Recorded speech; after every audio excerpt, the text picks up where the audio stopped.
All right, so what is an adverse condition? An adverse condition is a condition that affects vision, traction, or both.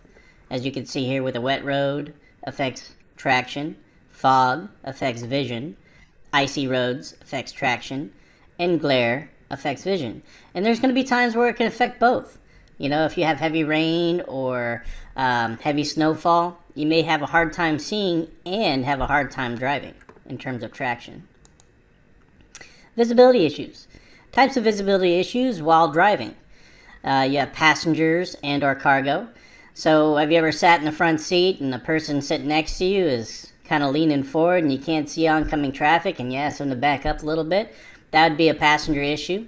Also, if you're moving and you stack up that back seat full of boxes and you can't see out your back window, that could be another visibility issue.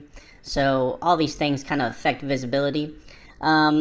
When you're driving, sometimes you get a film of dirt, water, or fog, or condensation on your windshield, making it difficult to see. Now, if it's on the outside, you can use your windshield wipers, but if it's on the inside, you're going to have to use your defogger on the inside of your car. Nighttime vision, lack of light. Driving, if you're out in a suburban or rural area where city light may be lacking and you may not have a moonlight that evening, and so seeing while driving at night can be very difficult. Glare, bright headlights coming towards you, or both on your windshield and through your mirrors, and then also sun glare. These are different types of glares that you have to deal with. So if you're driving east for work in the morning, you're always going to have the sun in your eyes. And when you drive west, to go home every evening, you're going to have the sun in your eyes. So if you want to kind of strategize it, you can get a job to where you drive west in the morning, to where the sun's always behind you, and east in the evening, and again, the sun will be behind you. All right, dusk and dawn driving. They say this is one of the most dangerous times to drive, simply because of the fact that your eyes can only focus on a certain type of, or only one major light source at a time. So if you have light in the sky, that'd be a major source of light, but yet everything on the ground is still in shadow, and you try to use your headlights to illuminate the road ahead, your eyes may have a hard time tracking to kind of see what light it should focus on. And a better example would be if you're ever sitting in your room at nighttime and your lights are on, you hear something outside, and you try to look out the window, but you can't see very well because the light's on inside the room. So you turn off the light. Now it's darker in your room than it is outside, allowing all the visible light outside to be visible, and now you can see everything on the outside. So it's kind of the same situation. You have light in the sky, it's competing for your vision, and as well as lights coming out your headlights to try to see the road that's in shadow, and therefore it can make it a dangerous situation. Headlight rules. Low beam headlights. All right, low beam headlights illuminates about 200 feet. Okay, daytime running lights helps other people see you better during the day. About 12 states throughout the United States have laws that require daytime running lights. That means you have to have your lights on no matter what time you drive. Here in Texas, they don't have that rule. But however, if you want to, increase your ability to stay safe while driving with your headlights on during the day is a great way to help others see you better, and it reduces the odds of you getting into an auto accident. So if it can reduce your odds of getting into an auto accident, it's definitely something you want to do. It's like putting on a seatbelt. What are the odds that you're going to get into a crash? It's not very high, but at the same time, in case you do, you have your seatbelt there to protect you, right? So it's all about mitigation of risk. All right, rain.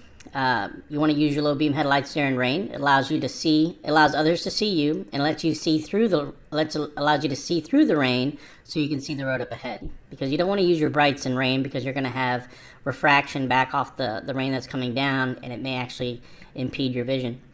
Fog. You want to use either fog lights or your low beam headlights.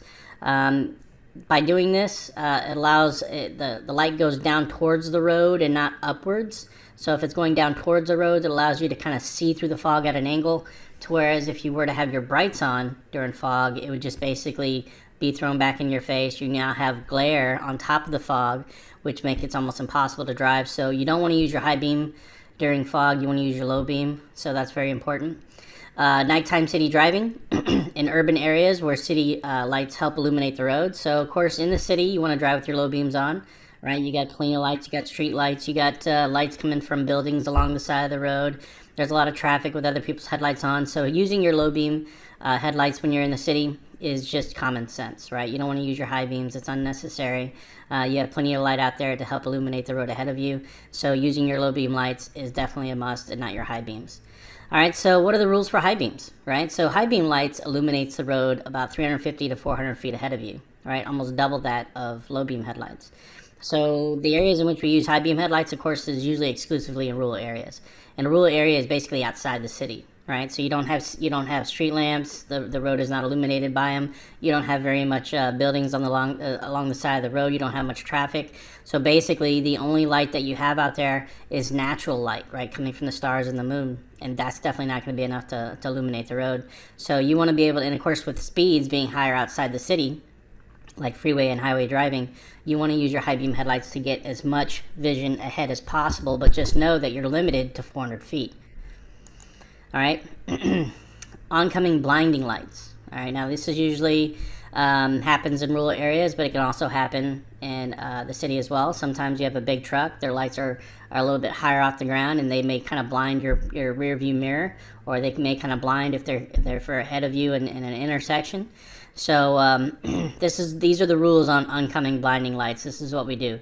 First thing you want to do is flash the high beams. You let them know that, hey, you're going to turn on and off and quickly to communicate with the other driver that, hey, they have their high beams on, they're kind of blinding you. So that way they're courteous enough to go ahead and throw it down into low beam until they pass you, right? But let's say they don't. So you want to go ahead and check the rear view mirror.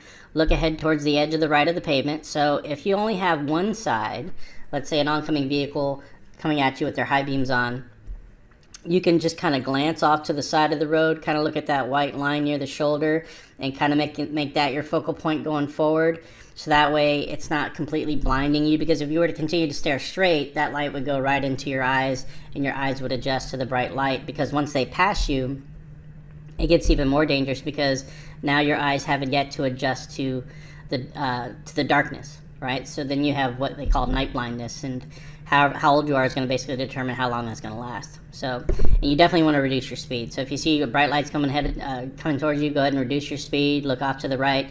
But if it's more than one, let's say you're blinded from both sides, then basically what you want to do is you want to close one eye and then go through it that way. So it says, if glare is on both sides, then close one eye until you pass the light, and then switch to allow the other eye to adjust to darkness again. If you fail to close one eye, you may be blinded for a short time, because it takes time to adjust your vision from a bright light to little to no light. The older you get, the longer it takes for your eyes to adjust, right? So it's kind of like if you've ever been playing basketball outside during the summer months, it's really bright, and you go into the house, all the shades and curtains are closed, and it's kind of darker, and it's really kind of hard to see. You're like, wow, it's kind of dark in here, even though your parents are like, no, it looks normal to me, right? Because your eyes have yet to adjust, right? So it's the same thing while driving. Of course, the older you get, the longer it takes for you to be able to adjust to that from that bright light to no light. All right, so headlight rules in Texas. Okay, so we're going to watch a quick little video here, and see what kind of rules we got to deal with when it comes to headlights. As a driver, our ability to see is mandatory. The only way we can safely get down the road is if we can see where we need to go and what we need to avoid. Now, imagine if you could not see other cars on the road, like at night. Could you avoid them? No way. So what keeps those collisions from happening? Lights. Believe it or not, on your screen right now there's a large truck, about 25 feet away. You can hear it, but where is it? There it is. I did this footage to prove the point that being seen by others is just as important as your ability to see. So the lights on your car play two roles.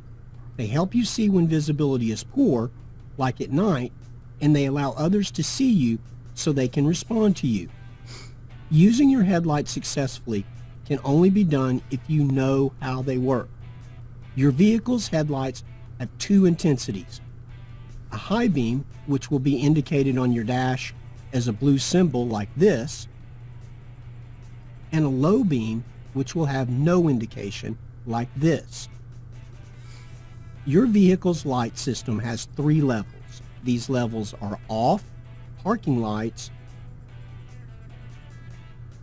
and parking lights with your headlights and taillights on. Never drive with just your parking lights on.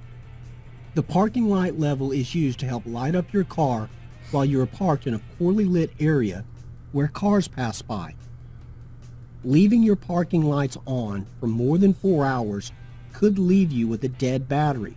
Therefore, your car won't start. Always use your headlight level whenever your car is in motion. Here's some basic rules to follow when driving at night or visibility is poor, like during a heavy rain. Number 1, always use your low beams even in fog. I will say it again. Use your low beams in fog. 2, use your high beams on poorly lit roads like this one, or maybe down alleys and when there is very low traffic. Don't follow a car with your high beams on unless you want a beating. It is very annoying. 3, if a car is coming towards you with their high beams on, it will have an effect on you like someone shining a flashlight directly into your eyes. So, if this happens, look down and to the right. Use the white line on the right side of the road as a guide until the oncoming car passes by. Now, if you're driving with your high beams on, dim your lights when an approaching car is 500 feet away, or more like this. Creating this blinding effect really endangers both of you, not just the other driver. Rule 4. If your car is broken down, the best light system to use to warn other drivers is the hazard lights, which will have a symbol inside your car like this. Finally, there are laws that say when your lights should be on. The rule is your headlights should be on from 30 minutes after sunset to 30 minutes before sunrise. I have videoed what 30 minutes after sunset looks like, and you can clearly see that every driver has their headlights on sooner than 30 minutes after sunset. So turn your headlights on, at least so others can see you. Secondly, your headlights should be turned on when your vehicle cannot be seen by others for 1,000 feet. This situation would be like in a dust storm or heavy rain. Remember, safe driving is an issue of seeing and being seen.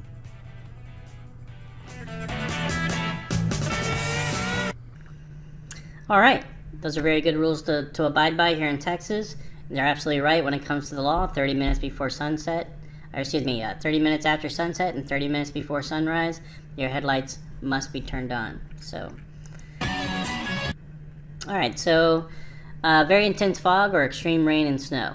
Okay, so further reduce your speed, but do not stop in the travel lane. So this is what you're going to do anytime you're in extreme fog or extreme rain and snow. So you need to know what to do. All right. Number 2, you want to activate the hazard lights. Even though you're driving, putting on your hazard lights lets everybody know that it's a dangerous situation, right? And you're trying to look for a safe space.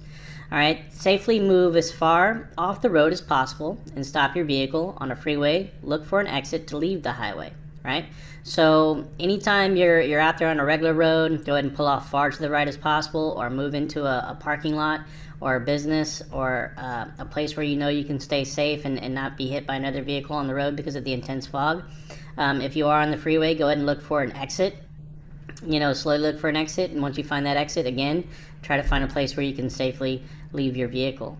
All right? Do not return to the roadway until there is marked improvement in the visibility conditions, right? So if you're late for work, be late for work. You'd rather be late than dead. There's no reason for you to get behind the car. If you walk out of your house and it's very intense fog, there's no reason for you to actually get in your car and try to make it to work, okay? Because it's just dangerous for everybody out there. You want to preserve your life and the life of others, right? Your boss will understand that, hey, fog is pretty thick out there. It's hard for people to get to work, and they should be understanding in that regard, okay? So if they value you as an employee, they'll definitely understand. All right, driving in the rain. When you drive in the rain, you want to reduce speed. you want to lengthen the following distance that you have between you and the vehicle in front of you. And we talked about how to create space in front of you using seconds, right? 2 to 4 seconds is what you want to usually have, but in rain you want to bump that up to 6 or more seconds. You want to get that distance between you and the other vehicle.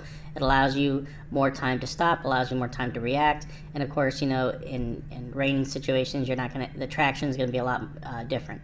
You're going to need more time to stop than normally. So driving the tracks of other vehicles, this is very important, allows you to get better traction, right? So if they're pushing the water out of the way and you drive in their tracks, you're going to have more impact with the road, right, with your tire. So that's very important. Brake sooner and more gently. If skidding takes place, reapply gently, right? So you want to avoid any types of skids. And of course, hard brakes during wet roads is going to create those skids. So by having that more distance between you and the car in front of you, it allows you to brake sooner, more gently, and allows your car to have more grip with the road, so that way you don't skid all over the place and lose control of your vehicle. Same thing with acceleration. You want to accelerate more gradually. I don't know if you ever noticed, if you've ever been at a red light and the road's wet and you go ahead and hit the gas and all of a sudden you hear your tires screech because they're not getting good contact with the road. You got to do it gradually and gently, right? So it allows the wheels to have more of a grip with the road if you don't hit that gas too hard. Steer with a smooth and gentle motions. You definitely don't want to have any jerking motions. So if you turn quickly, if you turn that wheel hard during wet weather, you may lose control of your vehicle, and that's not what you want. So you want to have smooth motions with your controls. Anytime you're changing lanes, anytime you're doing any type of turn, you're doing it more gradual, more smoother. That way you have more contact with the road. You want to use windshield wipers, obviously. The blades need to be in good condition. You need to make sure your fluid reservoir is also full, right? Sometimes the rain could be very murky, right? Like it comes down and it actually has sand and pollution in it, and it makes it difficult to see through the windshield, and sometimes you need to get that residue off, so you go ahead and use your fluid reservoir to get that off, and your windshield wipers definitely need to be in good condition. You want to activate the defroster and wear rear window defogger to prevent fogging the windows, and you want to make sure that the tires have good tread and are properly inflated. Hydroplaning. So this is when we're talking about wet weather. Okay, so you're gonna have puddles of water out there, and when you're driving, so hydroplaning is a serious issue. So this little video right here is the do's and don'ts when it comes to hydroplaning. If you've ever felt out of control of your vehicle driving in wet conditions or through a large puddle, chances are you've experienced hydroplaning. Hydroplaning is when water separates your tires from the ground underneath, causing you to lose traction with the road.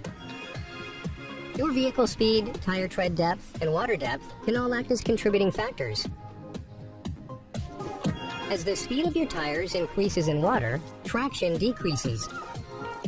Worn tire tread decreases traction altogether and increases the likelihood of hydroplaning.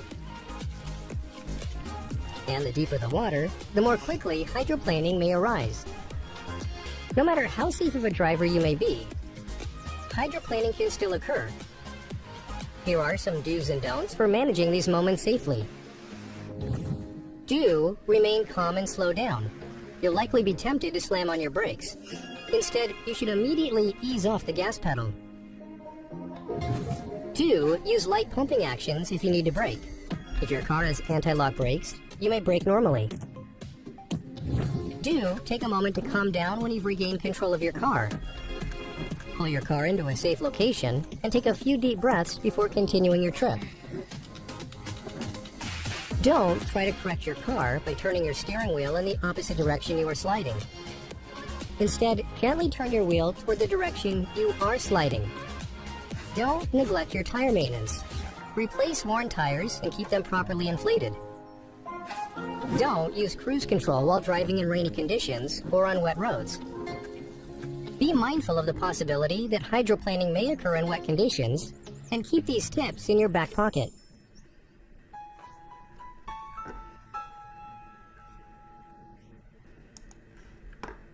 All right, so windy conditions. Down here in living off the coast, you're definitely going to get that ocean breeze, and sometimes those conditions can definitely get gusty. So what do we do? So to maintain control, you should, one, anytime you're in a windy condition, reduce your speed. you want to grip the steering wheel firmly. And we're talking about with both hands. You can't just do it with one, you got to have two. Because anytime you have a major gust and it pushes that car, you got to be able to correct just as quickly. You got to counter steer. Okay, and you have to do that with two hands. All right. Check for oncoming and following traffic. You always want to be wary, because if you're in a windy condition, it is an adverse condition. So that means you got to have distance in front of you, distance behind you. Make sure you're not in people's blind spot, because these are situations where you can actually get into some trouble when that wind does gust really, really hard. So you got to be careful. Number 4, compensate gently for the wind gust as soon as the vehicle moves off course, and even slightly. Be prepared to counter steer. All right, you want to avoid passing. All right, so get there safely. It's not about getting there more quickly. You want to get there safely. So you want to avoid passing if it's not necessary. 7, increase your following distance, obviously. 8, keep away from other vehicles on either side, right, on a multi-lane road. So if you're on a 3-lane freeway going towards Galveston, yeah, you definitely want to avoid having people in your blind spot, right? So, and you don't want to be in anyone else's blind spot. So go ahead and adjust your speed, get out of their blind spots, create space around you, so that way you're safer. Number 9, position your vehicle close to the right in your lane on roads with one lane in each direction. And what that means is that if you're on a 2-lane road and they're going in opposing directions, you want to be closer towards your shoulder than you are to the opposing lane, because if that wind gusts and blows your car and it causes you to drift a little bit into the opposite lane, you may find yourself in a head-on collision, and that's not something you want. So you want to be very careful. You want to go ahead and move close to your shoulder to the right on a 2-lane opposing side traffic. So you got to be very careful. All right, extreme heat. All right, down here in Texas, it does get pretty hot. Nothing like the desert, though. The desert gets really intense, right? So if you ever do any long distance traveling and you actually have to drive through the desert, like Death Valley or the Mojave Desert out in west of the United States, or even in West Texas, where we do have some desert conditions, you got to be very careful. Okay, so what you want to do anytime you're driving extreme heat in desert-like conditions, you want to top off your fluids. Make sure your radiator fluid in reserve is at optimal levels. You want to avoid any type of tire blowouts by making sure you inflate your tires to summertime levels, which is usually less air, because air expands when hot. So if you're and we talk about this in car maintenance, but if you want to see how much air you should put in your tires, if you open up that car door, right there on the seam of that car door frame, you'll see a sticker that says tire inflation levels for winter and for summer. Now, of course, summertime, when it gets warmer, air tends to expand, right, creating more pressure in the tire. During the winter months, when it gets colder, the air molecules get closer together, creating less pressure. Right? So that means you got to put more air in the winter than you do in the summer. So you got to put less air in the summer. So you want to make sure that you're at the proper optimal levels for summertime driving. You do not want to have too much inflated air in there to where when it does get really hot and when the pavement is above 160 degrees because it's baking in the sun all day, and then that translates into your tires, and all of a sudden you have a blowout, right? That's where most blowouts come from, is just basically the tires getting too hot. And when it gets too hot, the air expands on the inside, and then boom, the tire explodes, and now you deal with that situation, right? So you want to avoid those. You want to make sure that your tire is inflated to the proper inflation level for summertime driving. So a little bit less air than usual than you would during the winter months. You want to wear good sunglasses that block glare and wind, right? So if you're driving a motorcycle, blocking wind is obvious with sunglasses. But if you're in the car, glare is a major issue, especially during the summer months. If you're driving in the evenings or in the mornings where that sun is just right off the horizon, and it may be right in your field of vision. So wearing a good pair of sunglasses can help you navigate those roads when that sun is right in your eyes. You also want to avoid driving at the hottest times of the day, usually between 1 p.m. and 4 p.m. For most areas. Right? So you want to go ahead and drive at times early in the morning, later in the evening, when things are cooler, and the roads are definitely starting to get a chance to cool off. So that way you're not driving extreme heat. You're not putting a lot of pressure on your radiator.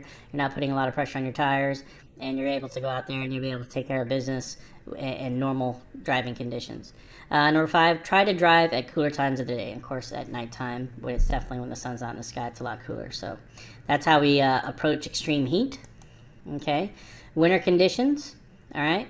What is a winter condition? Anytime the temperature is below freezing, right? 32 degrees is Fahrenheit is the freezing point here in the United States, they use Celsius, and other places around the world, which is 0 degrees Celsius. But 32 degrees Fahrenheit is considered freezing, and that's when it would be a wintry condition. All right, so icy roads, heavy snowfall, blizzards, that's what we would consider winter driving, winter condition drivings. All right, so winter driving. All right, here's a quick little video on proper winter driving and maneuvering. I know it's not really a big issue down here in Houston, but if you ever plan on moving up north, you're definitely going to have to know how to drive in the snow and drive in ice, because that is going to be the norm for 4 months out of the year during the winter months, so be prepared for that. There's one thing that can help you when you're driving on slippery ice and snow more than anything else, and that's knowledge, knowing what to do to stay in control. For that potentially life-saving knowledge, we went to Steamboat Springs, Colorado, to the renowned Bridgestone Winter Driving School. We've poured about 40,000 gallons of water on every track, allowed them to freeze. So we push snow on top of them every morning, and typically it gets snowed on a lot out here, but unfortunately you are driving on solid ice. And driving on solid ice is just about as treacherous as you can get. Here, drivers learn how to deal with those situations that can get you in serious trouble. Turns can be especially difficult, and when you're turning a corner, you may have to deal with something called oversteer. It's when your car is steering too much. So if you turn in and suddenly the car goes out of control, don't forget where you're looking. Steer to get there. Maybe even have to add some throttle to put some additional grip on the rear tires of the car to regain control after an oversteer. On the other hand, if your car tries to go straight when you turn, that's called understeer. So if we happen to be driving along, come into an icy corner, and steer with the steering wheel too much, we might find that we have to reduce the amount of steering. Suddenly, the front tires can regain grip and carry us where we'd like to go. Regaining that grip between the surface and your tires is key in maintaining control. You might think that the colder it gets, the more slippery it is. Well, it's not exactly true. When the temperature's at 32 degrees, it's very slippery because the water is still wet. The closer to 0 it gets, the more grippy the road becomes and the more traction you have. Bringing your car to a controlled stop is also vital. Many newer cars have anti-lock brakes, and you should know if yours has them. The way to use ABS, anti-lock brakes, is just to stand on the pedal with a lot of pressure, and that lets the system know you want maximum braking from all the tires, and it can be working on all the tires.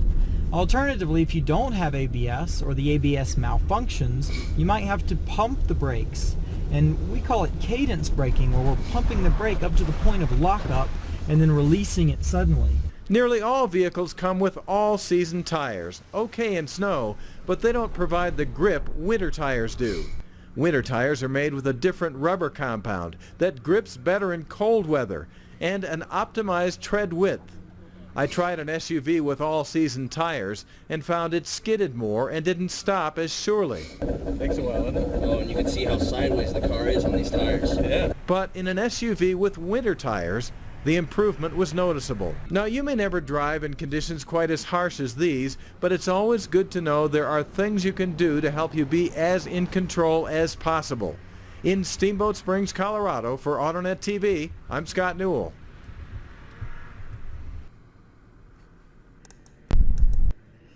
All right, so let's talk about traction. Okay, what is traction in driving? Traction is defined as the grip our tires have on the road. Your tires are the only thing that is in contact with the road, meaning your tire condition is everything when it comes to traction safety. How you inflate your tires, how much tread is on your tires, and the condition of the tire itself is going to determine the amount of safety you're going to have when out there on that road. So anytime you get into a vehicle, you want to make sure your tires are in good condition. And there's tons of ways, when we talk about vehicle maintenance, there's tons of ways to check on the health of your tire. And so if you need extra help on that, go back to that portion of our course that talks about how to check on your tire and the health of your tire. That way you can have a better understanding of what you need to do when you're out there getting ready to drive in conditions such as wintry conditions. All right, so road friction factors. All right, so friction is basically how much the grip of our tire can grab on to that road to help us slow down. So Here they have friction ratings, okay, for smooth drive asphalt. Now, of course, the lower the number, the less friction you have. That means the longer it takes for you to stop, okay? So the higher the number, the best grip you have on the road, and therefore the easier it is to stop, okay? So smooth drive asphalt, usually you'll find that on freeways. You're looking at a 0.9, right? That's pretty good. Average drive pavement, which you find on city streets, 0.7, not too bad. Wet asphalt-based concrete, on, again, freeways, you're looking at 0.6. Dry or wet gravel, okay, you may find that in a little bit more rural areas or even small towns, or maybe even some suburban roads. They'll use gravel portion for their road, and you're looking at a 0.5. Okay, wet concrete, wet and oily gravel, looking at 0.4. Damp pavement, melted ice, 0.35. Muddy and frozen asphalt, 0.2. And then, of course, ice is the least amount of traction you're going to get at 0.05. So it's going to be very difficult to stop, right? So when looking at your braking charts, it kind of correlates to that. So you want to make sure that you have enough space between you and the car in front of you when you're stopping, or how much time you're going to use to stop at an intersection. Anytime you're in these type of conditions, you definitely want to compensate for that and brake sooner. Okay, so that way you have a better chance of stopping on time and correctly. All right, so potholes. Potholes is a hazard out there on the road. It's an adverse condition, something that we can't control, right? So how do we deal with potholes, right? So obviously you want to use your SIPDE. We want to scan ahead to see possible potholes that may be in our path, right? A good 100, 200, 1,000 feet ahead. If we can identify it, the sooner the better. We want to identify the size of the pothole, just so that way we can decide how we're going to deal with it. All right, so taking the size into consideration, you have several options. One, if it's a small to medium one, you can slow down and straddle the pothole. So what does straddle mean? Straddle means basically that as you approach the pothole, you're going to take your vehicle and you're going to have that pothole go in between your two front tires, so it goes directly down the middle underneath your car, and your tire is not going into the pothole. So basically, all four of your tires avoid it by simply straddling it.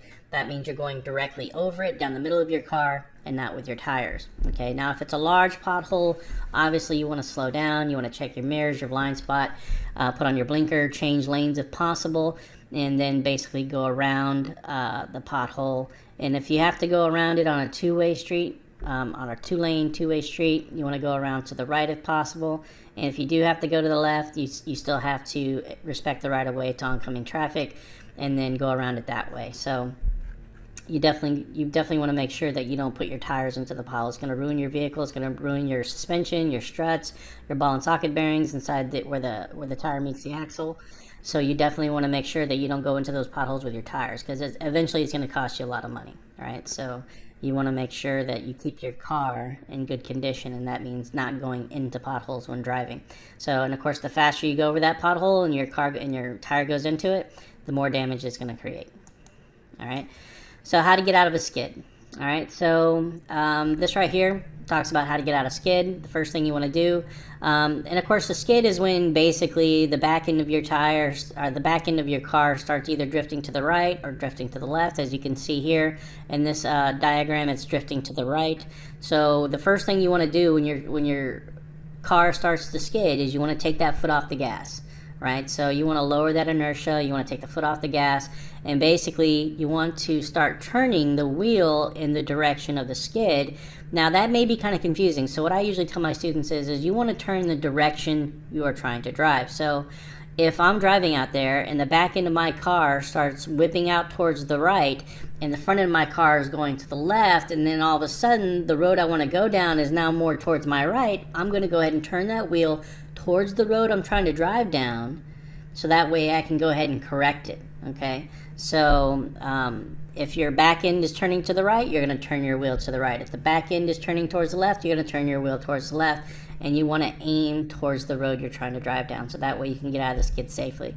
And you must take your foot off the gas. You don't want to brake hard. You just simply take your foot off the gas and get out of the skid that way, and then continue. And then of course, now knowing that the road is in skid-like conditions, go ahead and adjust your driving so you can